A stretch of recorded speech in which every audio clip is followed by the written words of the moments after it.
Obrigada, Josi. A graça e a paz, pessoal. Tudo bem com vocês? Vocês estão bem, né? Gente, eu e o João, a gente está muito feliz. O João, hoje pela manhã foi ceia do Senhor e a gente participou da mesa. E o João falou uma coisa que realmente é verdade, não é bajulação, não detesto bajulação, mas é porque a gente se sente mais parte dessa casa quando a gente ceia junto. A gente já sabe que nós somos parte do mesmo corpo, né? Nos reunimos em lugares diferentes, mas somos uma mesma família. Mas é tão gostoso, como é importante o partir do pão juntos, né? E nos lembrar do sacrifício de Jesus juntos, e foi um tempo muito precioso, e estamos muito gratos a Deus por essa oportunidade de estar com vocês nessa noite. Muito bom, vamos conversar. Quando a gente abraça o Evangelho, entendemos o sacrifício da cruz, entendemos que vivíamos mortos nos nossos delitos e nos nossos pecados, e pela graça inexplicável do Senhor, fomos alcançados e vamos sendo transformados de fé em fé, de glória em glória, até ser dia perfeito. Percebe-se que há uma tendência no mundo evangélico que eu venho observando já há algum tempo. E uma coisa interessante é que as pessoas começam a compartimentar a vida. Talvez não literalmente, mas elas falam compartimentando a vida. Quando você fala assim, o meu trabalho secular, o meu trabalho no secular. Gente, para nós não tem mais trabalho secular. Nós somos do Senhor em qualquer lugar que a gente esteja. Aí a gente pensa assim, não, a obra de Deus na igreja, meu sonho é trabalhar na obra de Deus. O que você chama de trabalhar na obra de Deus? Tempo integral na igreja. Não, gente, a gente faz a obra de Deus na vida, não é apenas nas atividades da igreja, né? Então a gente percebe claramente essa fragmentação. É o jeito de falar, Helena, a gente tem que prestar muita atenção no jeito de falar, porque antes de mudar um comportamento, muda a narrativa. E de tanto a gente repetir uma coisa errada, a gente acaba absorvendo e vivendo de acordo com essa coisa errada. E uma vez, eu vou começar contando uma experiência, eu fui lançar o meu primeiro livro, Da Janela ao Monte, e foi numa livraria que fica do lado de um hospital infantil em Belo Horizonte, um dos maiores hospitais infantis. E ali chegou uma enfermeira cristã, trabalhava no hospital, e ela veio para participar do lançamento do livro. E ela chegou, eu estava fazendo dedicatória nos livros, ela me entregou o livro e falou assim, pastora, como eu queria trabalhar na obra do Senhor. E eu falei assim para ela, em que você trabalha, minha irmã? Ela falou assim, eu sou enfermeira aqui no São Camilo. Você é enfermeira? Sou. E você pensa que você não faz a obra do Senhor? Ser uma profeta da vida no lugar onde há tanta morte? Aí ela regalou o olho, olhou para mim. A senhora está falando isso, eu estou lembrando que essa semana chegou um menino do interior, um menino entre 2 e 3 anos de idade. O menino estava muito ruim, muito ruim, muito ruim. E a médica olhou para ele, a pediatra olhou para ele, virou para mim e falou assim, dá tal remédio, só para a gente não dizer que não fez nada, porque isso aí não vinga não. E ela não gostou daquele jeito que a médica falou, pegou a medicação e começou a ministrar a medicação no soro daquela criança, e ela começou a profetizar e orar, Senhor, dá uma oportunidade, eu não lembro o nome da criança, ela me disse o primeiro nome da criança, mas eu não me lembro, vamos supor que seja Davi, né? Aí ela começou, Deus, toma o Davi nas suas mãos, eu não sei se a família do Davi conhece o Senhor, dá uma oportunidade do Davi te conhecer e te servir, e ela começou a orar, baixinho assim, e a médica voltou e viu ela orando. O que você está fazendo? Está orando, né? Pode orar mesmo. E debochou da fé dela. O resumo da ópera, gente. O menino melhorou, foi embora para casa, bom igual um coco, como a gente fala lá em Minas.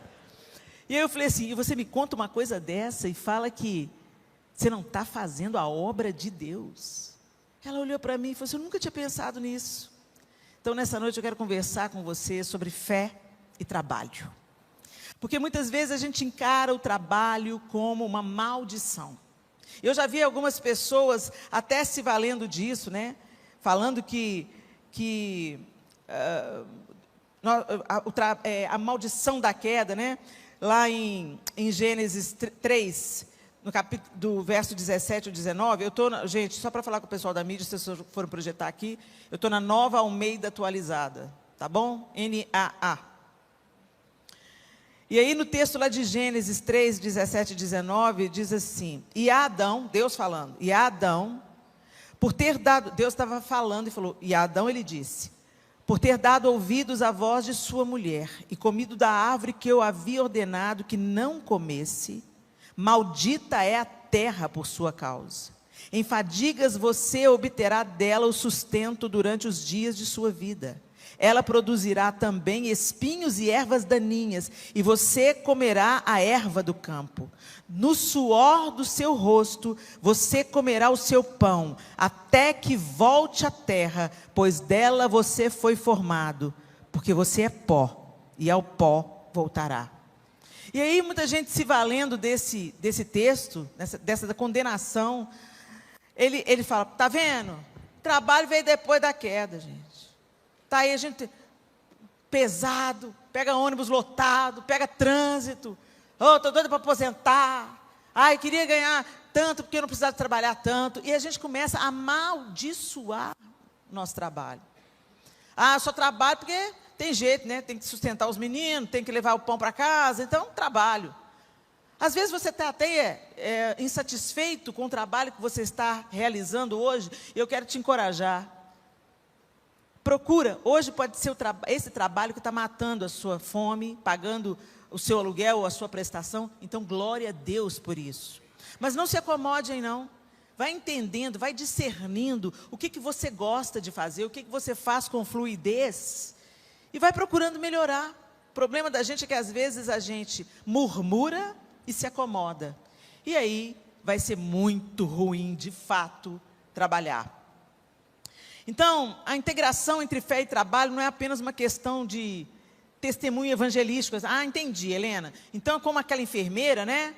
Ela testemunhou de Jesus ali, ela foi lá e ela orou. Então, não é só sobre isso não, gente. Não é só sobre o testemunho evangelístico, não é só sobre o nosso comportamento moral adequado, mas parte da compreensão que o trabalho é uma vocação dada por Deus, sendo uma forma de serviço ao próximo e de glorificar a Deus, e não uma penosa obrigação executada com o objetivo principal de ganho financeiro. Mas na maioria das vezes, mesmo sendo nascidos de novo, é assim que a gente opera. A gente vai pensando no salário. A gente vai pensando, não, tem que trabalhar, porque senão as contas não se pagam sozinhas. Os boletos estão chegando. E aí o nosso foco principal passa a ser isso. O ganho que você tira do seu trabalho para sustentar a sua casa. E é maravilhoso, né, gente? Ninguém aqui vai trabalhar de graça. A gente precisa de sobreviver. Mas ter só isso, você passa grande parte do seu dia no seu trabalho. Às vezes você tem mais tempo no trabalho que você está desempenhando do que a roda da mesa com a sua família. Tem pessoas que trabalham 9, 10 horas por dia. E às vezes tem pais que saem cedinho, os filhos estão dormindo. E volta tarde, os filhos estão dormindo. E, gente, a vontade do Senhor nunca foi que nós fôssemos escravos, mas mordomos. E aí, quando a gente dá essa conotação apenas de ganho financeiro, a gente vai desfrutar muito aquém daquilo que a gente pode fazer. Por isso que é importante, mesmo que hoje você esteja num trabalho que te dá o sustento, você não se acomodar a isso, mas procurar discernir a sua vocação. O que você faz que você gosta de fazer? O que as pessoas reconhecem que você faz bem? Sabe, às vezes a gente pensa assim, não importa o que vão pensar de mim, né? Deus vai falar o que... Gente, as pessoas te falam, testifica daquilo que Deus tem para você. Se uma pessoa fala que você não canta, a outra fala que você não canta, a terceira fala que você não canta, e o cara do som abaixa o seu microfone, acredita essa parte vai ser uma parte de lutas para você. Não de alegria, não de prazer, não de fluidez. E quando você não abraça isso, você fica, ó céus, ó vida, ó azar, o cara do sol me persegue.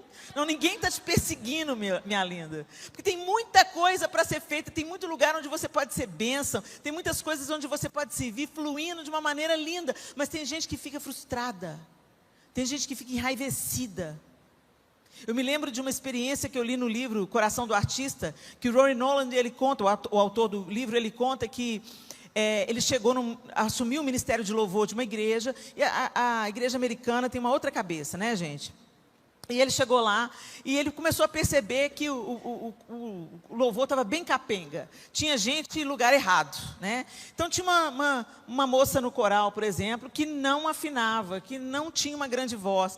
Mas todo mundo ficava sem graça de convidá-la a se retirar, porque ela era uma pessoa fiel, era uma pessoa que chegava no horário certo nos ensaios. Hashtag fica a dica para os músicos, né, gente?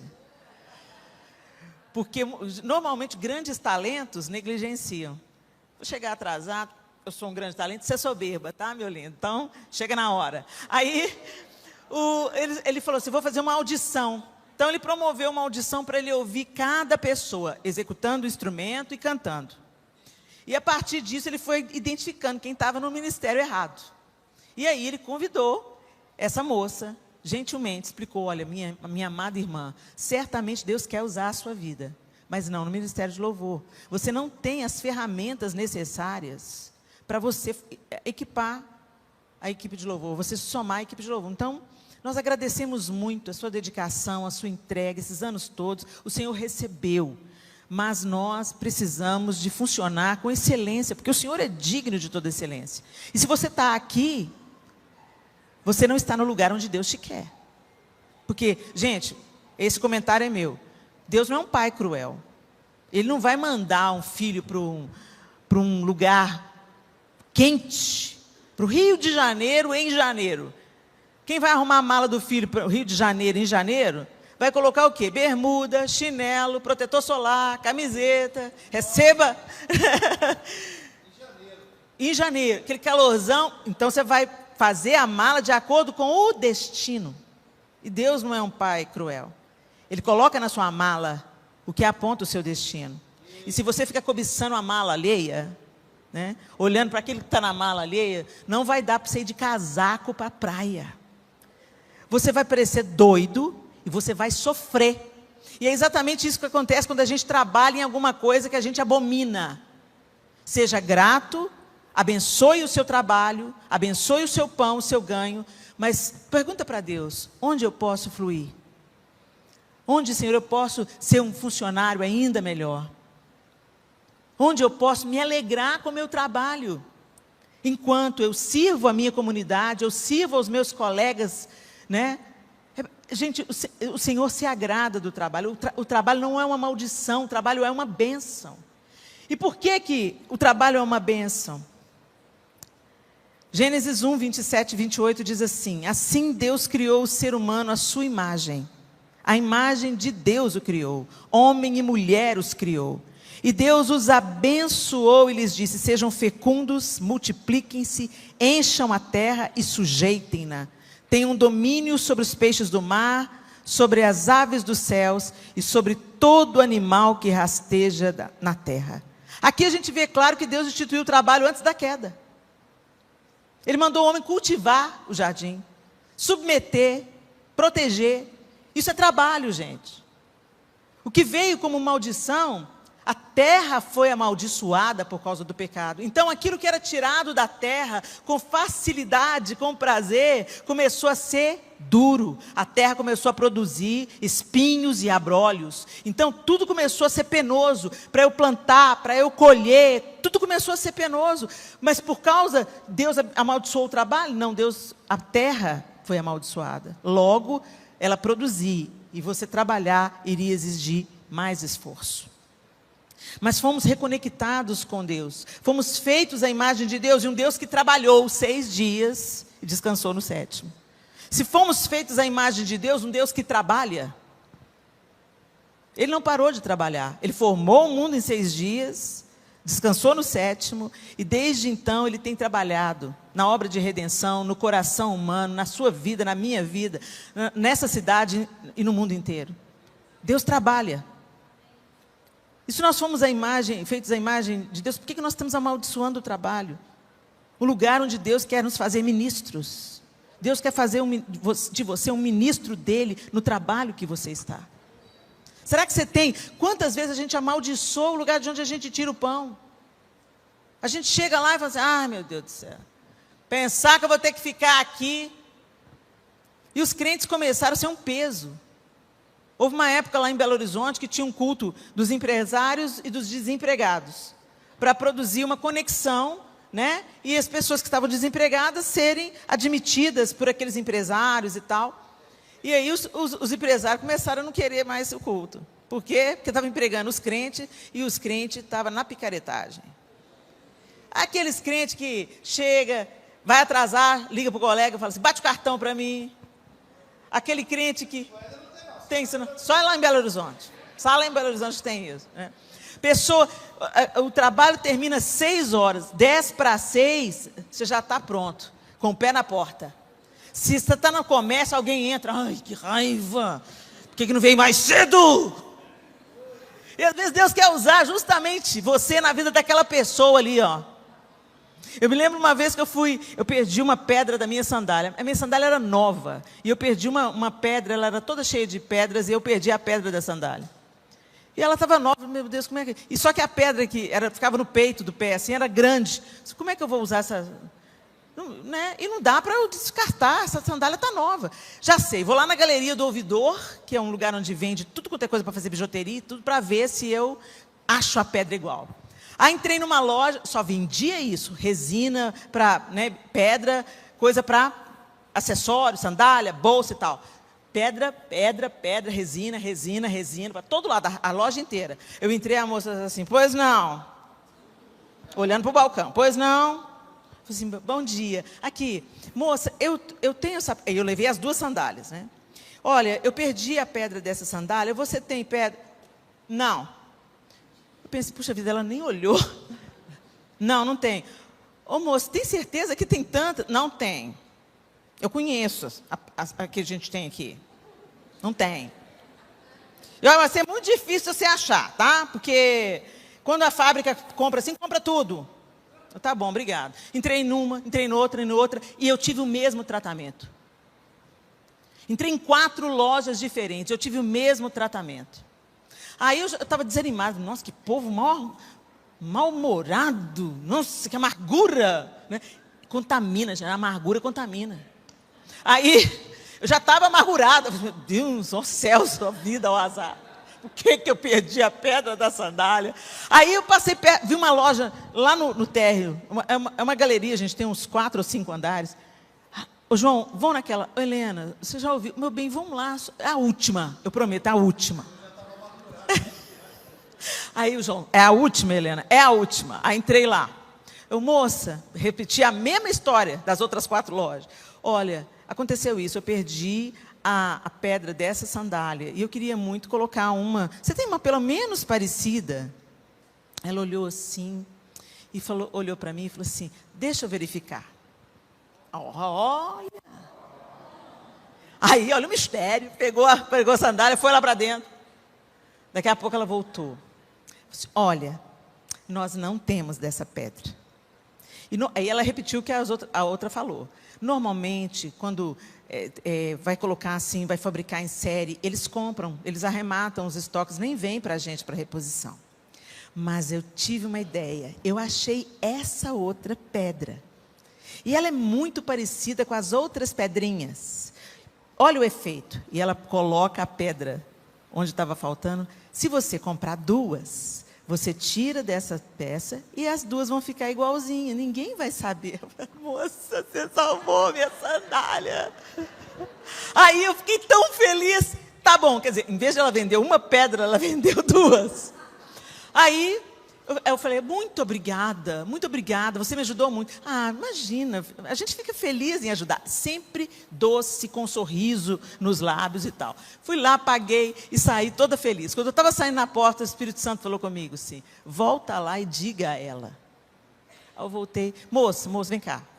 Olha, parabéns. Porque você não é uma vendedora medíocre. Você não está aqui só para ganhar o seu dinheiro. Você está aqui para fazer a diferença e você está fazendo a diferença. Você está aqui para resolver um problema. Resolver problemas, ser solução. E você foi solução. Que você continue assim, porque você vai longe. Aí ela sorriu de novo, assim, amém. Eu falei assim, é crente. Que delícia! Deveria ser assim com os filhos da luz. A gente chega para resolver problema, não para criar problema. Gente, sal e luz. É isso que a gente foi chamado? Sal e luz. Então, nós fomos feitos à imagem e semelhança de um Deus que trabalha. E logo o trabalho faz parte da nossa natureza. Vocês acham que a gente vai ficar na eternidade só... aquela coisa fantasmagórica? Nós vamos ter funções na eternidade. Sabia, gente? As obras que nós fizermos vêm atrás de nós. Então eu quero te dizer, é muito importante que a gente se envolva com aquilo que Deus quer fazer através da nossa vida, no nosso trabalho. Não fragmente a vida. Eu já falei que o trabalho foi instituído antes da queda, não é uma maldição. E em Êxodo 20, Deus ordena o trabalho e o descanso, seguindo o padrão da criação do mundo. 6 dias você trabalhará e fará toda a sua obra, mas o 7º dia é o sábado dedicado ao Senhor seu Deus. Não faça nenhum trabalho nesse dia, nem você, nem o seu filho, nem a sua filha, nem o seu servo, nem a sua serva, nem o seu animal, nem o estrangeiro das suas portas para dentro, porque em 6 dias o Senhor fez os céus e a terra, o mar e tudo que neles há, e ao 7º dia descansou. Por isso o Senhor abençoou o dia de sábado e o santificou. A gente fala muito sobre isso, e a gente fala assim, não, mas a gente não guarda o sábado, e tem, os adventistas ficam bravos com a gente, porque a gente não guarda o sábado, é uma confusão, vira e mexe eu recebo uma repreenda dos irmãos adventistas, falando assim, é uma benção, Helena, mas você não guarda o sábado. Eu falei assim, nós temos um problema, a gente não guarda nem o domingo, né, gente? Fala sério. Domingo, se o culto demora, você está assim, oh, meu Deus do céu, está demorando esse culto, hein? Ixi. O dia todo é para o Senhor, não é as 2 horas de culto, não. O dia todo é para o Senhor. Pai, Helena, todos os meus dias são do Senhor. Os meus também. Mas você dedica um dia todo para Ele? Foi o que Ele mandou. E aí a gente usa o dia que seria consagrado ao Senhor para fazer o que a gente gosta. Aí a gente vai para o churrasco, vai para a piscina, entendeu? A gente nem lembra de Deus o resto do dia. Mas o dia é dele. E eu aprendi muito, sabe, gente, com os judeus. Eu falei assim, o que vocês fazem no sábado? Fica só de... Porque lá, gente, tem até o elevador do Shabat. Você não pode apertar o botão, que é considerado trabalho. Então, o elevador do Shabat vai parando em todos os andares. Aí, de vez em quando, a gente entra no elevador do Shabat. Ah, não! A gente está no 20º andar. Clic, trim, clic, trim. Então, eles guardam, de fato, o sábado. E eu pensava que eles ficavam só assim, não apertando botão, não acendendo fogo, não pode acender fogo. O que vocês ficam fazendo? É o dia que a gente não acessa a tecnologia. É o dia que toda a família senta junto.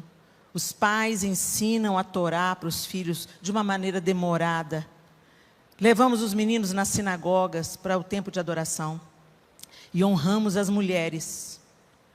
No Shabat, os maridos leem diante dos filhos, Provérbios 31, exaltando a mãe, agradecendo a Deus pelo trabalho dela, reconhecendo o trabalho da mulher no lar.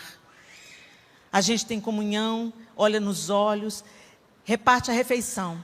Para nós o Shabat é como o seu Natal. Imagina a gente um Natal toda semana, a família reunida, e a judeusada vai para os hotéis. E é uma verdadeira festa nos hotéis. Eles passam cantando, se alegrando, conversando em comunhão e lendo a Torá. É lindo. E aí eu olhei para mim e falei, não, como é que é meu domingo mesmo? Quen, quen, quen, quen. O Senhor põe uma ordem aqui, trabalha 6 dias. E no 7º, santifica para mim. Porque você tem força para trabalhar por minha causa. Você tem saúde para trabalhar, porque eu tenho te dado fôlego de vida. O Senhor nos dá vigor, o Senhor nos dá inteligência, o Senhor nos dá capacidade. E o Senhor colocou dentro de nós uma vocação. E o Senhor quer que a gente use isso em todos os lugares. Muito bem. Como então a gente vai trabalhar? Como que a gente vai trabalhar? Já entendemos, Helena. Trabalho de Deus, trabalho não é maldição. Ok, já entendemos tudo. Mas então como é que a gente vai fazer isso? Colossenses 3, 22 e 24. Servos, obedeçam em tudo a seus senhores aqui na terra, não servindo apenas quando estão sendo vigiados, visando somente agradar a pessoas, mas com sinceridade de coração, temendo o Senhor. Tudo o que fizerem, façam de todo o coração como para o Senhor, e não para as pessoas, sabendo que receberão do Senhor a recompensa da herança. É a Cristo Senhor que vocês estão servindo. Se a gente for adaptar para o nosso tempo, funcionários, obedeçam em tudo aos seus patrões aqui na terra, não trabalhando apenas quando estão sendo vigiados, visando somente agradar pessoas, mas com sinceridade de coração, temendo o Senhor. Nós precisamos de trabalhar como para o Senhor. Você vai ver que a sua fadiga vai terminar. A gente tem que mudar o nosso enfoque, a nossa lente, da maneira como a gente vê o trabalho. Se você for para a sua empresa, se você for para o escritório, para o comércio, onde você trabalha, para as donas de casa, às vezes para nós que somos donas de casa, é um trabalho tão penoso. Porque você faz trabalho de psicóloga, de babá, de cozinheira, de faxineira, não ganha um tostão, não tem 13º salário. E você faz hoje, sabendo que amanhã você vai ter que fazer tudo de novo. Não precisa chegar amanhã. Você faz o almoço, lava a louça, sabendo que daqui a algumas horas você vai ter que fazer a janta e lavar a louça. Então é um trabalho repetitivo, exaustivo. E muitas mulheres se cansam no processo. Não aguento mais cozinhar, não aguento mais passar a roupa. Eu quero sair, vou trabalhar. Eu quero fugir. Aí você arruma toda bonita, vai trabalhar, enquanto isso, Satanás está garfando a sua família. Mas se você tivesse um outro olhar para o seu serviço doméstico, se você cozinhasse pensando, estou cozinhando para Jesus, faxinasse falando, estou limpando para Jesus, não ia ter um outro peso, gente? E o Senhor recebe. O Senhor recebe o nosso trabalho quando ele é feito com inteireza de coração e com foco nele. É para glorificar o Senhor, Jesus. É para cuidar daquilo que o Senhor me confiou, Jesus. É honrando o Senhor que eu quero cuidar da minha casa. A comida aqui não vai ser desperdiçada, nada vai estragar na geladeira, porque sou eu a administradora desse lar. Aqui as coisas vão render, aqui esses meninos vão crescer cheio de Deus, cheio do Espírito Santo. Aqui esses meninos vão ouvir a palavra. Aqui os homens, os meninos homens vão aprender a cuidar das mulheres, das esposas. Aqui as meninas, elas vão aprender a olhar para as tarefas domésticas, não como algo que causa como é que fala a palavra? Uma depreciação, né? Mas é um serviço honroso, porque você está servindo a sua família. Para a sua família, você é única, insubstituível. Para o mercado, sempre vai ter alguém para ficar no seu lugar. Então, mulheres, eu quero incentivar vocês. Eu sei que é difícil o trabalho doméstico. Mas quando a gente muda a nossa lente, a gente pensa, é para a glória do Senhor. Eu estou investindo aqui, para não ter que ficar buscando meu filho com 45 anos no boteco. Porque tem muitas mães que não querem investir nos filhos e depois colhem o que plantaram. Gente, eu posso falar do meu caso. A gente plantando o que é certo, a gente orando, levando na igreja, não é garantia de que vai dar certo. Porque os filhos crescem e fazem escolhas, tomam decisões por eles mesmos. Aí a gente fica aqui orando, clamando, pôr na boca do pó, falando, Espírito Santo, convence, protege a semente, faz florescer no tempo adequado. Agora, você imagina se a gente entrega para Satanás, gente? Não. Como para o Senhor nós devemos trabalhar, seja em qual for a função, dentro ou fora de casa. Nós precisamos de trabalhar com honestidade. Gente, sempre tem alguém de olho no que você está fazendo. E quando o discurso é destoante da prática, é mentira, é hipocrisia. O que a gente faz tem que ser coerente, pelo menos, com aquilo que a gente fala. Eu fui fazer uma cirurgia recentemente, aí as meninas do bloco cirúrgico: oi, Helena, paz do Senhor. Opa, andava mais um pouquinho. Ai, Helena Tanuri, que bênção, irmã. Você que vai ser a próxima paciente, sim. Ai, a gente é da igreja tal, que bênção, minha irmã, glória a Deus. E aí elas me atenderam, foram umas fofas comigo, fiz a cirurgia, fui para casa, mas aí eu voltei para a consulta de revisão, né? Uma semana depois. Quando chegou lá, a médica virou para mim e falou assim: Helena, estou encantada. Quer dizer que você é famosa, Helena? Eu falei: não, famosa é quem eu carrego. Aí ela falou assim: menina, que coisa boa saber. As meninas aqui do bloco cirúrgico me contaram, né, que você é pastora, palestrante, você ajuda mulheres, né? Que bênção. Elas falaram que você ajudou muito elas com a palavra, você amém, é tudo sobre o Senhor, sou só ferramenta. Ela falou assim: deixa eu aproveitar e fazer uma pergunta para você, porque eu tenho uma curiosidade mesmo. Estou aqui para acusar ninguém, mas eu tenho uma curiosidade. Pode falar. Como é que é isso? Como é que é ser evangélico? Porque assim, a gente vê que vocês falam muito de Deus, que vocês lêem a Bíblia, né? Mas aí, eu trabalho com essas meninas no bloco. Uma fala mal da outra. A outra não cumprimenta o porteiro do prédio. Passa. Como é que é isso? Deixa eu te contar uma história. Tem o joio e tem o trigo. Gente, mas a minha cara queimou. Era para ela falar que são as melhores funcionárias que eu tenho. Que meninas preciosas. Se elas forem embora daqui, eu estou lascada, estou perdida. Porque operar do lado dessas meninas, tá, parece que tem uma luz ao redor delas. É isso, gente. E a honestidade aqui não é só fazer aquilo que a gente já sabe que é moralmente correta, não. É ser honesto com aquilo que você fala. Cumprir aquilo que você fala.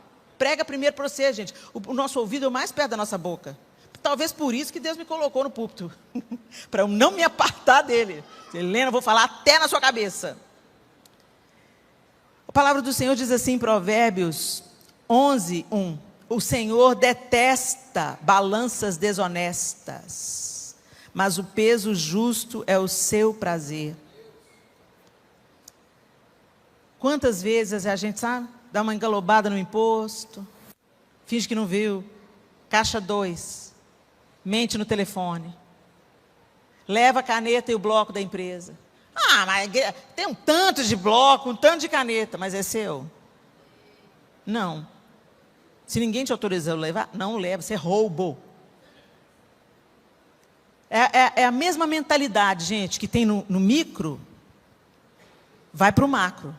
É só uma questão de oportunidade. Quem está roubando lá em cima é a galera que roubava caneta. Pensa assim, ó, tem muito, tem até, ó, eu mereço.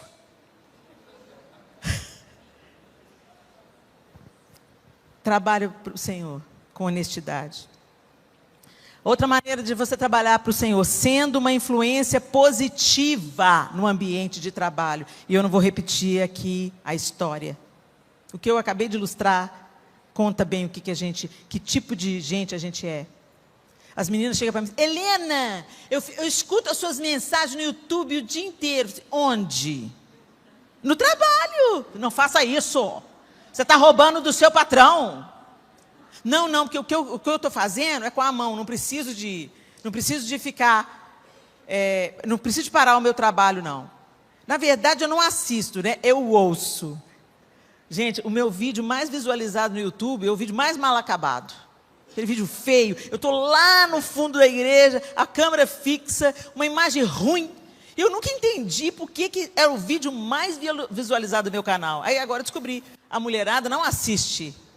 Ela escuta, elas colocam no YouTube e vão fazer faxina, vão cuidar dos meninos, vão passar a roupa. Ah, Helena, eu te assisto. Você assiste mesmo? Não, eu ponho lá e vou te ouvindo. Você faz faxina comigo, Helena. Você passa a roupa comigo, Helena. Quer dizer, aí descobri que as mulheres escutam. Você, tá bom, se você está ouvindo, mas está fazendo o seu trabalho, tudo bem. Mas se está roubando o tempo do seu trabalho, não faça isso. Seja um testemunho, uma influência positiva no seu ambiente de trabalho. O Senhor já nos ordenou em Mateus 5, 13 e 16. Vocês são o sal da terra. Ora, se o sal vier a ser insípido, como lhe restaurar o sabor? Para nada mais presta, senão para, lançado fora, ser pisado pelos homens. Vocês são a luz do mundo. Não se pode esconder uma cidade situada no alto de um monte.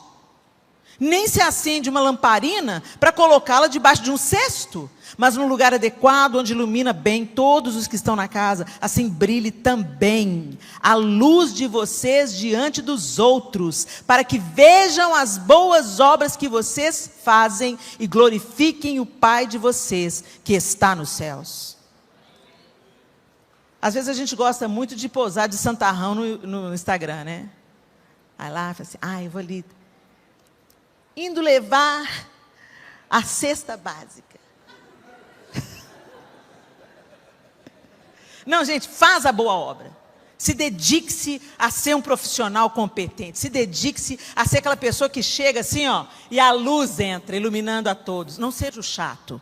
Ô, gente, ser espiritual não é ser chato. Você conhece alguém mais espiritual do que Jesus? Perfeito. A gente é muito legal. Mas ele é perfeito, Felipe. Mas aí o que acontece? A criançada vivia atrás de Jesus. E criança não vai atrás de gente rabugenta. Jesus devia ser brincalhão, sorridente. Olhar os meninos, sabe, abaixar assim, olhar no olho. Os meninos colavam nele a tal ponto que os discípulos, vocês estão incomodando, que meninada. Deixa eles virem, deixa. Às vezes os crentes vão, fala na cabeça dos outros, aqueles crentes chatos. Gente, você não convence ninguém. Faz a sua parte para o Espírito Santo fazer a dele. Seja luz, seja sal, seja um exemplo, seja acolhedor, seja empatia. Escuta quem está precisando ser ouvido. Não sai fofocando, falando mal de ninguém. Quando uma conversa fiada começa, você não precisa de falar, vamos parar com essa conversa. Você fala assim, gente, eu vou ali tomar um café. Eu tinha uma amiga que era assim, ela não era crente, mas eu nunca vi a Claudinha, no meu trabalho, no meu primeiro emprego, eu nunca vi a Claudinha falando mal de ninguém. Eu trabalhei nessa empresa 1 ano e meio, eu não vi ela falando mal de ninguém em 1 ano e meio. E todas as vezes que começava um burburinho assim, você viu o que o fulano fez? Não. Aí ela falava assim, gente, eu vou no banheiro, já volto. E eu comecei a perceber, assim, olha isso. Isso é ser luz, isso é brilhar. Você é sal.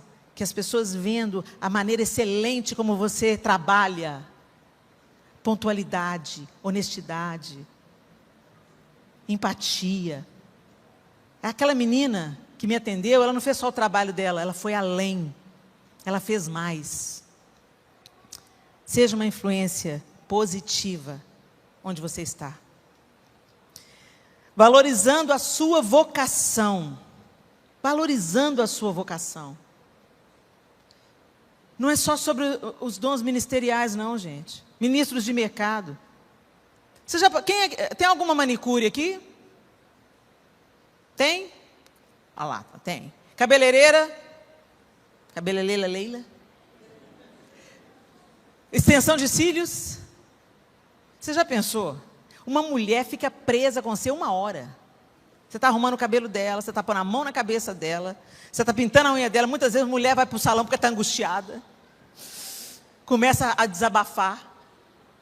Oportunidade para você ser bênção. Não menospreze as oportunidades. Não desperdice. Valorize a sua vocação, valorize aquilo que Deus te entregou para fazer. Não tem semente pequena não, gente. Faça o seu melhor, faça de coração. Eu estou fazendo unha, eu vou fazer unha direito. E eu vou ser boa ouvinte. Eu vou arrumar o cabelo, enquanto eu estou impondo as mãos, eu vou, no meu espírito, orar ao Senhor.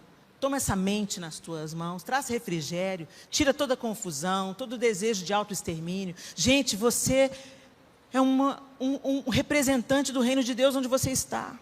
O apóstolo Paulo diz aos coríntios: cada um permaneça na vocação em que foi chamado. Você foi chamado sendo escravo? Não se preocupe com isso. Mas se você ainda pode tornar-se livre, aproveite a oportunidade. Pois quem foi chamado no Senhor sendo escravo é liberto, que pertence ao Senhor. Do mesmo modo, quem foi chamado sendo livre é escravo de Cristo. Vocês foram comprados por preço. Não se tornem escravos de homens. Ou seja o emprego que você esteja atuando, você não é escravo dele, você é escravo de Cristo.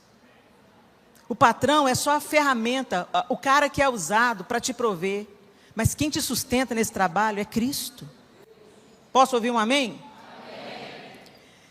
Promovendo justiça social, lidando com dilemas éticos. Melhor é o pouco havendo justiça do que grandes rendimentos com injustiça. Você que é empresário, você que é empregador, resista à tentação. Você tem, muito te foi dado, muito te será cobrado. Você tem funcionários? Cuide deles. Honre os seus funcionários também. Promova um ambiente de trabalho justo, não abusivo. Quantos ambientes de trabalho é análogo à escravidão? Então, em nome de Jesus, se você é o empregador, mesmo que você tenha um pequeno comércio, uma pequena empresa, ou você tenha só a sua funcionária doméstica, que você seja uma bênção na vida dela. Eu não consigo entender os crentes que as empregadas não sentam na mesa com eles. Por quê? Uma funcionária doméstica não é digna de sentar na mesa com você? De onde que a gente tirou? Jesus sentava na mesa com qualquer pessoa. E a empregada não senta com você. A faxineira não senta na sua mesa. Oi? Come o resto que está na geladeira. Não, gente. Não, vamos empregar. Você está gerando emprego? Com excelência. Que os seus funcionários não queiram nunca sair da sua casa. Ô, trabalho bom, sou tratado com dignidade. Ganho cesta de Natal, ganho presente no aniversário. Isso faz diferença, gente. Isso vai ser cobrado de você.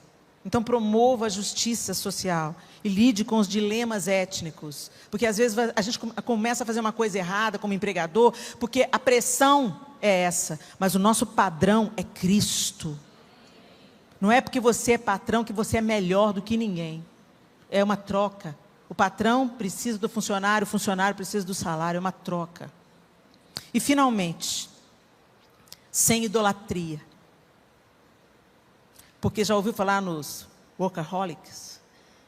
Aquela pessoa que vive para o trabalho, negligencia a família, negligencia tudo. Porque ama tanto o que faz, que se esquece do resto.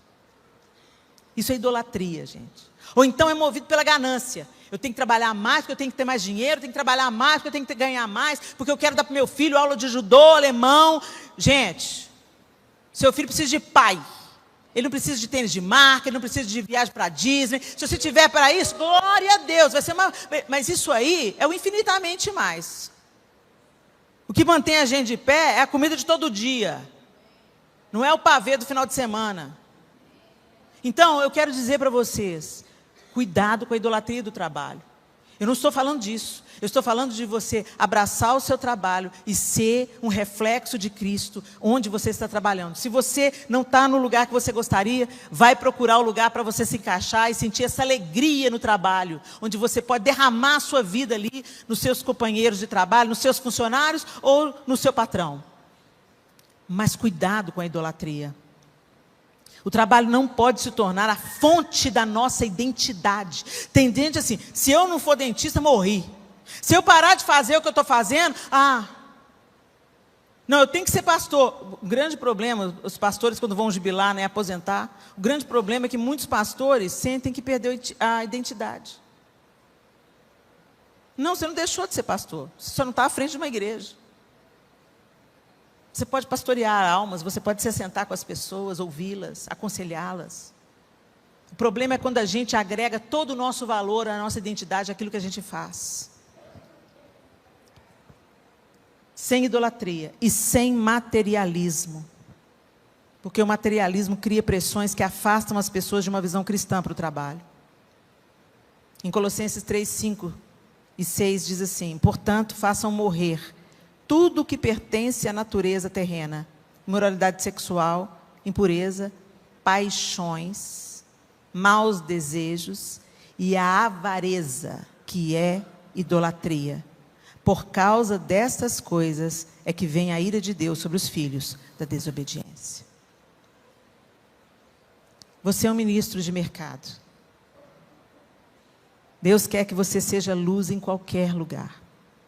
Na universidade, no emprego que você está hoje, naquele que você está se preparando, aquela carreira que você está se preparando para assumir. Não compartimenta a vida, gente. Que sejamos testemunhas nos nossos locais de trabalho. Não apenas encarando e levando a sério o nosso testemunho público, mas também entendendo que é uma maneira de nós glorificarmos a Deus. O nome do Senhor ser santificado. A gente ora o Pai Nosso e fala: Pai Nosso que estás nos céus. Primeira coisa, santificado seja o teu nome. Como que o nome de Deus é santificado? Através da sua vida. As pessoas olham para você e veem Deus na sua maneira de praticar. Você é crente, né? Você é íntegro, você é honesto, você é pontual. Você trata as pessoas com respeito. Elas glorificam a Deus. E quando a gente assume uma outra postura, o nome de Deus é blasfemado. Ah lá os crentes. Tem gente que nem crê em Deus por causa dos testemunhos dos crentes. Eu, hein? Se esse Deus faz essa pessoa ser esse cão que é, quero esse Deus, não. Quantos maridos não convertem porque falam: nossa, ela é uma gracinha lá na igreja, chega aqui, é uma bruaca. Faz tudo para o pastor, eu peço para ela fritar um ovo para mim, ela fala: sou sua empregada? Que linda, docinho. Tudo como para o Senhor, para o Senhor, para o Senhor. Para o nome de Deus ser glorificado. Feche os seus olhos. Eu não sei como é que você está vivenciando o seu trabalho hoje. O seu trabalho doméstico, o seu trabalho numa empresa, o seu trabalho ministerial. Às vezes você está servindo aqui na casa do Senhor, o seu trabalho é aqui. Faz com excelência. Faz como para o Senhor. Faz com gratidão no seu coração. Faça com honestidade. Seja uma influência positiva no ministério, no trabalho, na faculdade. Uma influência positiva. Que você seja sinônimo de alegria, fé, esperança e amor. Que as pessoas, quando se lembrarem de você, pensem: poxa, mas fulano é tão legal. Fulano faz falta. Às vezes você vem com a sua carta de demissão. Olha, eu queria me despedir da empresa, sou grata por essa empresa. Vocês me ensinaram tanto. Mas agora uma outra porta se abriu para mim. O que o patrão vai sentir se você fizer isso amanhã? Vai com Deus. Ou, puxa vida, precisava dessa menina aqui. Precisava desse homem aqui, vai fazer falta demais.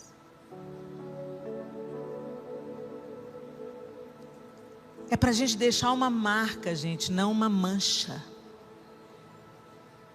É para a gente deixar um perfume de Cristo onde a gente passar. E não um odor fétido de hipocrisia, de mentira, de maledicência, de desonestidade. Fé tem tudo a ver com trabalho. O seu trabalho pode ser um canal de bênção. Se você for um funcionário excelente, isso pode melhorar o seu ganho. Você pode ser premiado por isso. Pode abrir novas portas para você. Mas o nosso foco principal tem que ser honrar o nome do Senhor, fazendo tudo como se fosse para Ele pessoalmente. Senhor, nós te agradecemos por essa noite, pela tua bondade, graça e misericórdia. Obrigada, Senhor, porque o Senhor nos tem dado saúde que nos possibilita trabalhar. Trabalhar servindo a família, trabalhar servindo a sua igreja, trabalhar servindo a sociedade, a cidade onde nascemos, onde estamos. Oh Senhor, nós não queremos ver o trabalho como um fardo, mas como uma linda oportunidade de sermos luz onde há trevas, de quebrarmos a escuridão, de sermos solução de problemas, de apontarmos para a maior de todas as soluções com a nossa vida. Nos perdoe, Senhor, porque o Senhor nos dá um trabalho de onde a gente tira o nosso sustento. E quantas vezes nós praguejamos contra o lugar do nosso trabalho, contra a liderança, contra os patrões, contra os funcionários. Praguejamos, amaldiçoamos o contra-cheque. Que miséria! Senhor, tem misericórdia de nós. Nos perdoe, Senhor. E abra os nossos olhos, nos fazendo entender que a nossa vida não é fragmentada. Vivemos para o Senhor. Em todo lugar somos do Senhor. Que o Senhor nos ajude. Que o Senhor incline o nosso coração à obediência do Senhor. E que de fato a gente faça todas as coisas, todas, como para o Senhor. A fim de que o seu nome seja santificado, honrado e glorificado. Em nome de Jesus Cristo. Amém e amém. Deus abençoe vocês.